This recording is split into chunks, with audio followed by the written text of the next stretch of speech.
Bonjour.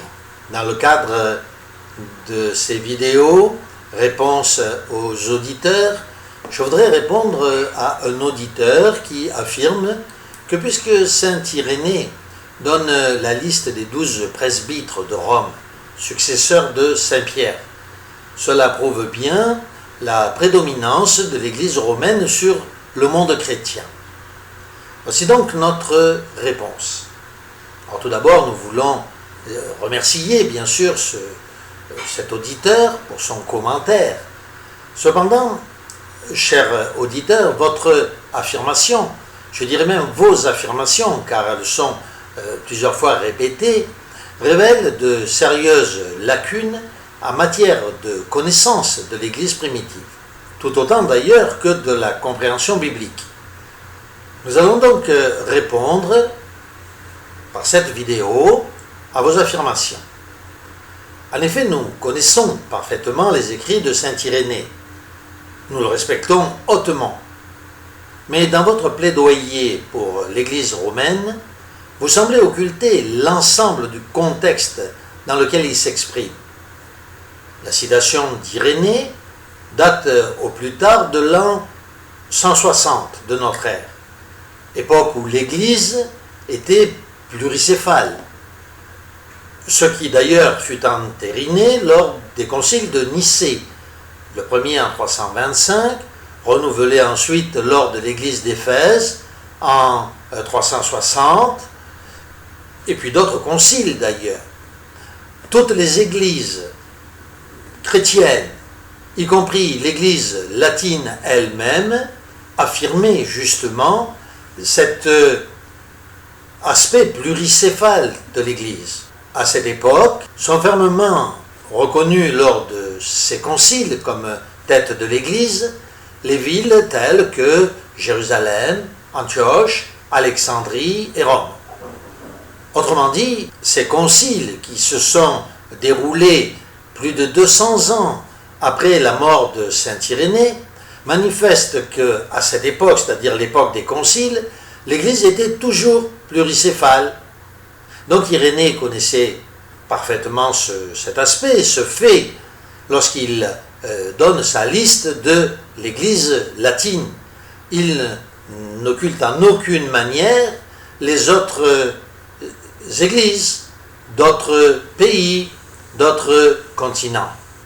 Irénée, ayant été envoyé depuis l'Asie pour servir en territoire latin, c'est-à-dire sous la direction de l'Église de Rome, il était logique qu'il mentionne l'Église dans laquelle il exerçait son ministère. Cela, encore une fois, je le répète, ne signifie pas qu'il oubliait que l'Église d'Asie était dirigée, par exemple, par d'autres successeurs des apôtres, tels Ignace, Polycarpe, Polycrate, Clément d'Alexandrie, etc. D'autres auteurs, d'ailleurs, mentionnent eux aussi une liste de presbytres qui avait succédé à l'apôtre Pierre.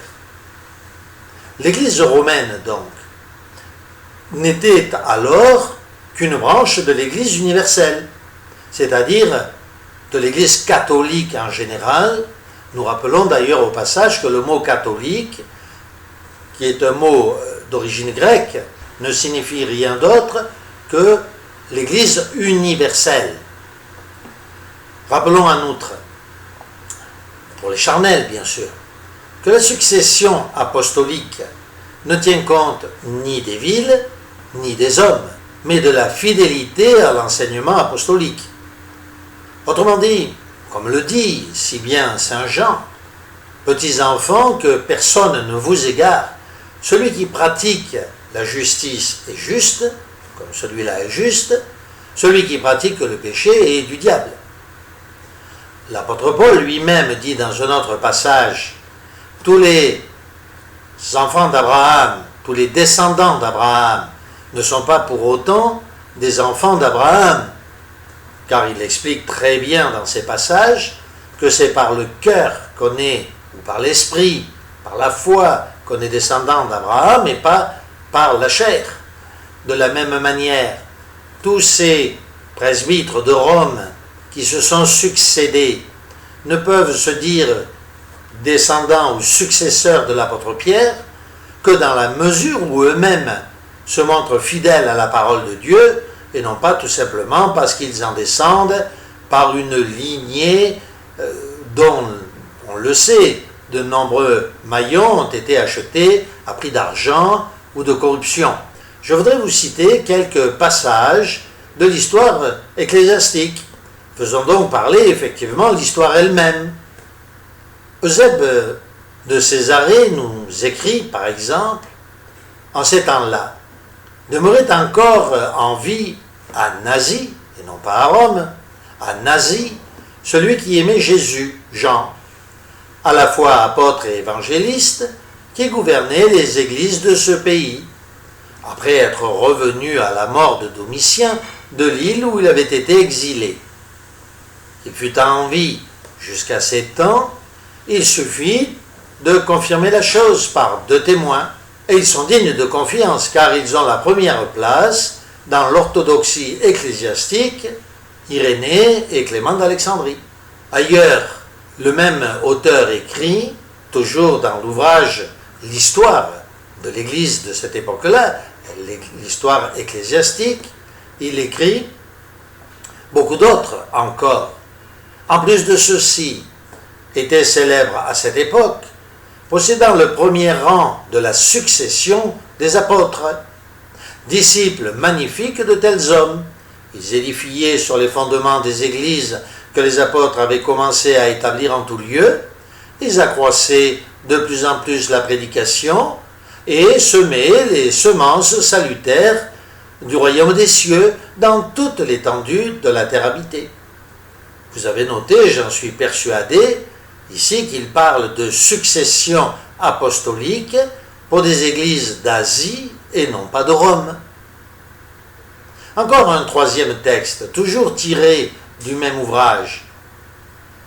Comme les évêques de la circoncision s'achèvent donc à ce moment, c'est-à-dire donc à la destruction de Jérusalem en l'an 70, il peut être nécessaire d'en donner maintenant la liste depuis le premier.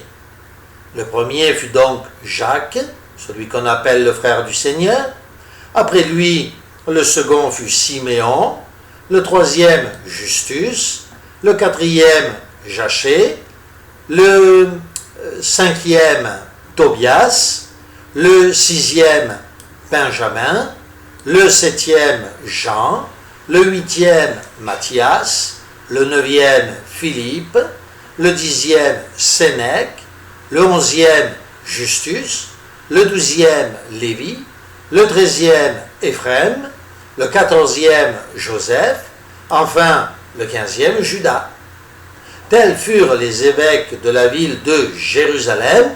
Encore une fois, j'insiste lourdement, cette liste est donnée non pas pour Rome, mais pour Jérusalem, successeur des apôtres, et je reprends la lecture, donc depuis les apôtres jusqu'au temps dont nous parlons sous la circoncision. Nous pourrions aussi nommer ainsi et donner la liste des successeurs des apôtres, et y compris bien sûr de Saint-Pierre.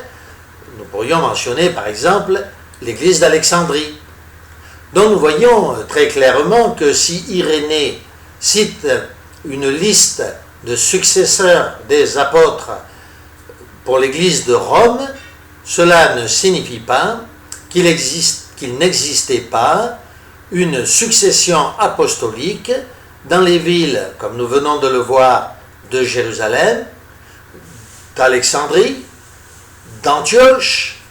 En fait, l'Église, nous le répétons, apostolique était pluricéphale et Rome n'était qu'une branche de cette Église.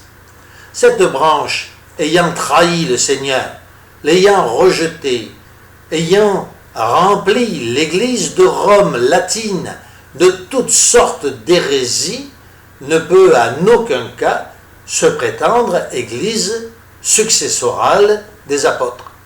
Donc oui, nous le répétons clairement, nous sommes catholiques, oui, et nous le revendiquons, parce que catholique veut dire, nous le répétons encore, l'Église universelle, Nous sommes heureux et fiers de faire partie de cette Église catholique, universelle, mais non pas romaine, ni d'une autre branche qui aurait trahi le Seigneur. Que le Seigneur vous bénisse, chers auditeurs, si vous arrivez à comprendre le sens de ces paroles.